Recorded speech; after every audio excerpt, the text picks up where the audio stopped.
and they're coming at me. But it's okay, I want them to. Last thing I want is silence.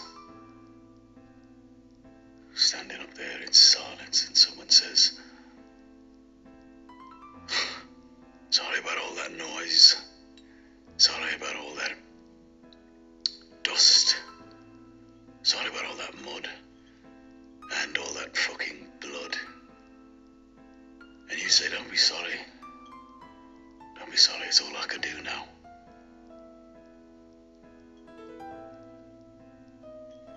You want me to write this down?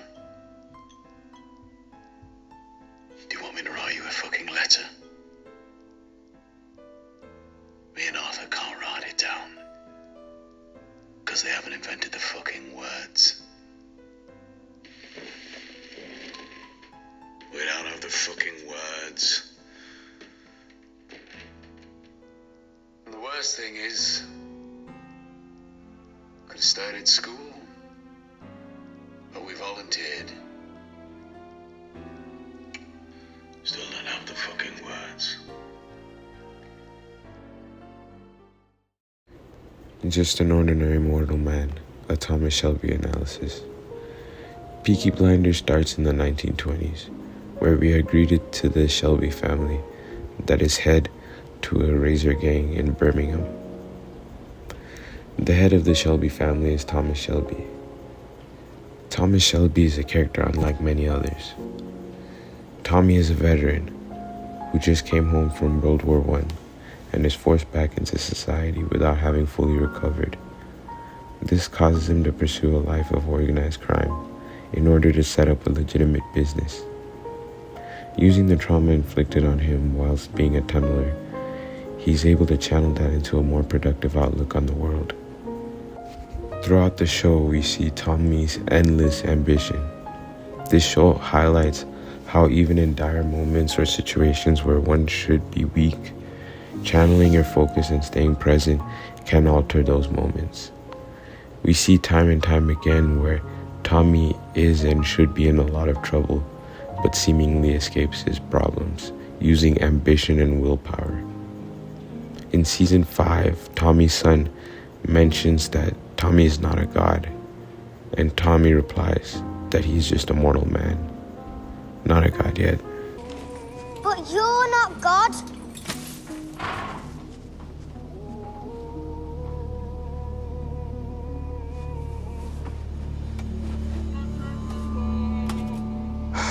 No, I'm not God.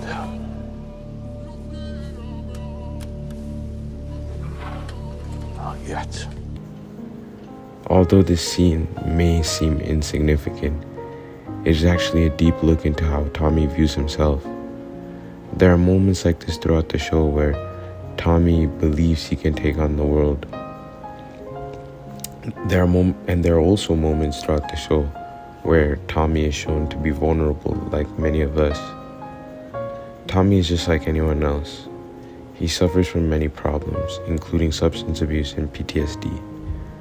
But every season we see Tommy overcome his vulnerabilities and rise to higher heights. But after season 3, when Tommy loses grace, we see a much more different Tommy, a defeated Tommy.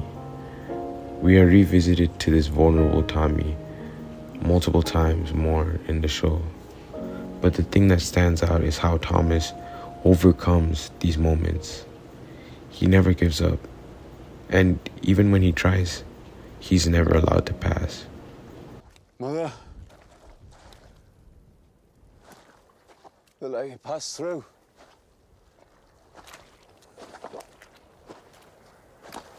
They wouldn't let me pass.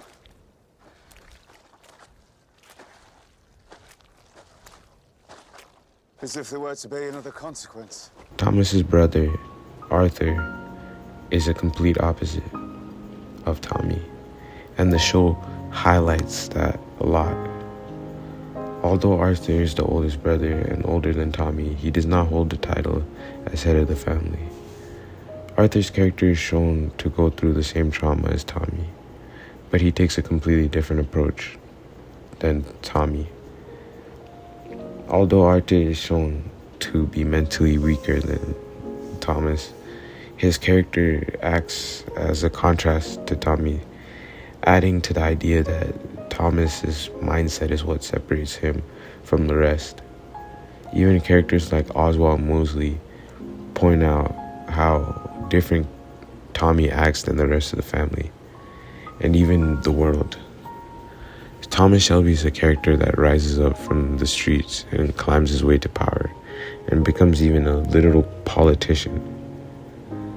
I want to finish this video off by saying Thomas Shelby is a broken hero, but that's not what makes him so interesting. What makes Thomas Shelby the character he is his indefeatability. The ordinary mortal man who made himself a god, a broken god. This has been my Thomas Shelby analysis. If y'all enjoyed, drop a like, subscribe, and thank you for your time.